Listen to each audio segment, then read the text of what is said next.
আসসালামু আলাইকুম। এই ভিডিওতে আমরা দেখাবো কিভাবে ব্যাংকিং ম্যানেজমেন্ট সিস্টেম তৈরি করতে হয় ইউজিং অনলি জাস্ট MySQL। তো এর জন্য আমার লাগবে হচ্ছে জ্যাম সফটওয়্যার। তো আমি জ্যাম সফটওয়্যারটা এখান থেকে ডাউনলোড করে নিব। এখানে লিখবো GXAMP জ্যাম ডাউনলোড। ওকে, তো আমি এখান থেকে জাস্ট জ্যাম সফটওয়্যারটা ডাউনলোড করে নিব। এই যে এখান থেকে জ্যাম ফর উইন্ডোজ নিচের দিকের যে অপশনটা আছে এখান থেকে ডাউনলোড ক্লিক করলে আমাদের ডাউনলোড হয়ে যাবে। আমার যেহেতু ডাউনলোড করা আছে আমি ডাউনলোড করব না, অ্যান্ড দেন ইনস্টল করে নেব। ইনস্টল করে নেওয়ার পরে আমি আমার ল্যাপটপের এই নিচের দিকে সার্চ বারে গিয়ে দেখব জ্যাম। এটা টাইপ করার সাথে সাথে আমাদের এখানে জ্যাম কন্ট্রোল প্যানেল নামে এই অপশনটা আসবে, এটাতে আমরা ক্লিক করব। ক্লিক করার পরে আমাদের এখানে অ্যাপাচি নামে দুইটা অপশন আসবে, একটা হচ্ছে মাইস্কুয়েল, অ্যাপাচি। এটা আমি এখান থেকে জাস্ট এই যে এরকম স্টার্ট থাকবে, আমি এখানে স্টার্ট করে দিব, এখানে ক্লিক করব, স্টার্ট হয়ে যাবে। দেন সেকেন্ডটা এখানে এরকম থাকবে, স্টার্ট থাকবে, আমি এখান থেকে ক্লিক করলে স্টার্ট হয়ে যাবে। তো আমি অলরেডি এটা স্টার্ট করে নিয়েছি।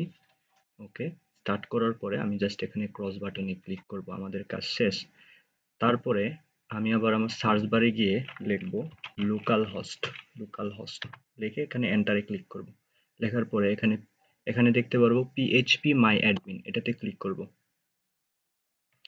ক্লিক করার পরে আমরা এরকম একটা ইন্টারফেস দেখতে পাবো। তার থেকে এখানে নিউতে ক্লিক করব। নিউতে ক্লিক করার পরে আমরা এই যে এখানে এসকিউএল যে অপশনটা, এখানে ক্লিক করব। ক্লিক করার পরে আমরা যেহেতু একটা ব্যাংকিং ডেটা সেট তৈরি করতে চাচ্ছি, তো আমরা যে কোনো একটা নাম দিতে পারবো। তো আমি এটা হচ্ছে তৈরি করি। এখানে কিভাবে তৈরি করব, ক্রিয়েট ডেটা ডেটাবেস, আমি একটা ডেটাবেস তৈরি করব এবং ডেটাবেসের নাম দিয়ে দিব ব্যাংকিং সিস্টেম। আমি যে কোনো একটা নাম দিয়ে দিছি আমার ইচ্ছা মতো। Then use banking system. Okay, এটা জাস্ট হচ্ছে কিভাবে একটা ডেটা সেট তৈরি করে, এভাবে হচ্ছে একটা ডেটা সেট তৈরি করতে হয়। ক্রিয়েট ডেটাবেস, ডেটাবেসের নাম, দেন ইউজ ইউজ জাস্ট ওই ডেটাবেসের নামটা দেওয়ার পরে আমি জাস্ট এখানে গোতে ক্লিক করব। ওকে, গোতে ক্লিক করার পরে আমরা এখানে দেখতে পাচ্ছি ব্যাংকিং সিস্টেম নামে আমার একটা ডেটা সেট তৈরি হয়ে গেছে। আমি জাস্ট এতে ক্লিক করব। ক্লিক করার পরে এখানে আমরা দেখতে পাচ্ছি মাই এসকিউএল। এখন এই ডেটা সেটের মধ্যে কিছুই নাই, জাস্ট এমটি। তো এটার মধ্যে আমি অনেকগুলা টেবিল ক্রিয়েট করতে যাচ্ছি। যেহেতু আমাদের একটা ব্যাংকিং ম্যানেজমেন্ট সিস্টেমে অনেকগুলা টেবিল থাকবে, ফর এক্সাম্পল কাস্টমার, ডেপোজিটর, বড়োয়ার। তো আমরা আমাদের স্কিমা যখন ডিজাইন করব ওই স্কিমা অনুযায়ী কতগুলা টেবিল ক্রিয়েট করব।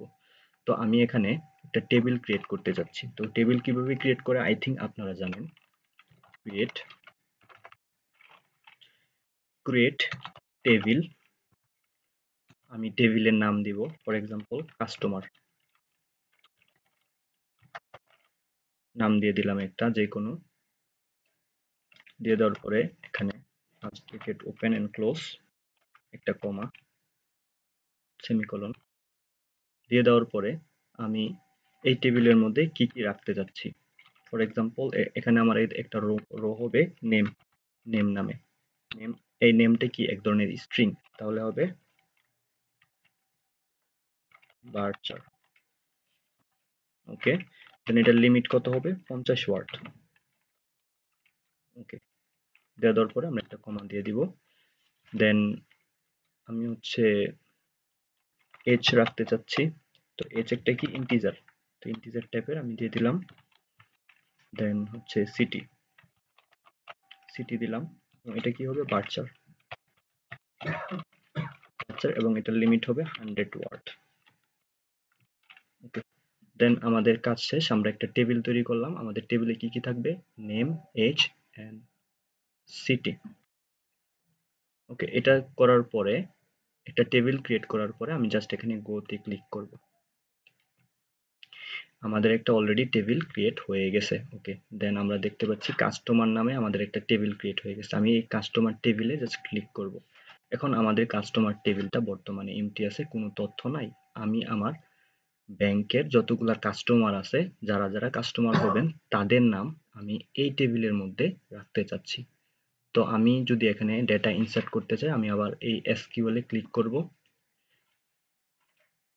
ক্লিক করার পরে আমি এখানে ডেটা ইনসার্ট করতে চাচ্ছি। ওকে, তাহলে আমি হচ্ছে র্যান্ডমলি কতগুলা ডেটা ইনসার্ট করব।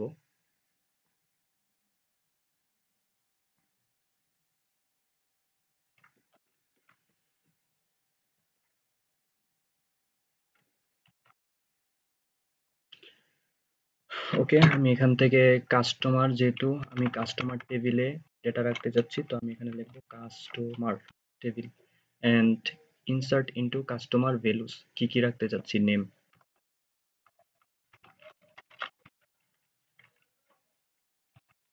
Name, age and city. City যেহেতু একটা স্ট্রিং, এর জন্য আমরা ডাবল কোটেশনের ভিতরে রাখবো। আচ্ছা, এজটা যেহেতু হচ্ছে ইন্টিজার, আমি এটা ডাবল কোটেশন না, নরমালি হচ্ছে নরমাল রাখবো। ওকে, দেন সিটি, সিটি নেম দিয়ে দিলাম। দেন একটা ডেটা আমরা এভাবে আমাদের যতগুলা দরকার আমি ততগুলা ডেটা এভাবে ইনসার্ট করতে পারবো। ইনসার্ট করার পরে আমি জাস্ট গোতে ক্লিক করব। গোতে ক্লিক করার পরে আমরা দেখতে পাচ্ছি আমাদের একটা রো ইনসার্ট হয়ে গেছে। আমরা যদি আমাদের ব্যাংকিং সিস্টেমে ক্লিক করি, এখন আমরা দেখতে পাচ্ছি আমাদের একটা টেবিল, ওয়ান টেবিল, আমরা যেহেতু একটা কাস্টমার নামে একটা টেবিল ক্রিয়েট করছি, এবং এই টেবিলের ভিতরে এই যে আমরা টেবিলে এখন ক্লিক করব। তো টেবিলের ভিতরে আমরা দেখতে পাচ্ছি নেম, এজ, সিটি, তিনটা এখানে রো আছে, এবং এটার মধ্যে কাস্টমারের ইনফো দেখাচ্ছে। আমি যতগুলো কাস্টমার দিব ততগুলো কাস্টমারের ইনফো এখানে দেখাবে। সেম ভাবে আমরা এখানে বড়োয়ার টেবিল ক্রিয়েট করব। তারপরে হচ্ছে আমাদের স্কিমা অনুযায়ী, আমাদের স্কিমায় যতটুকু থাকে ততটুকু পর্যন্ত আমরা এখানে হচ্ছে বিভিন্ন ধরনের টেবিল ক্রিয়েট করব। Branch, customer, account, loan, depositor, borrower, এরকম ভাবে টেবিলগুলো ক্রিয়েট করব সেম ভাবে। Thank you.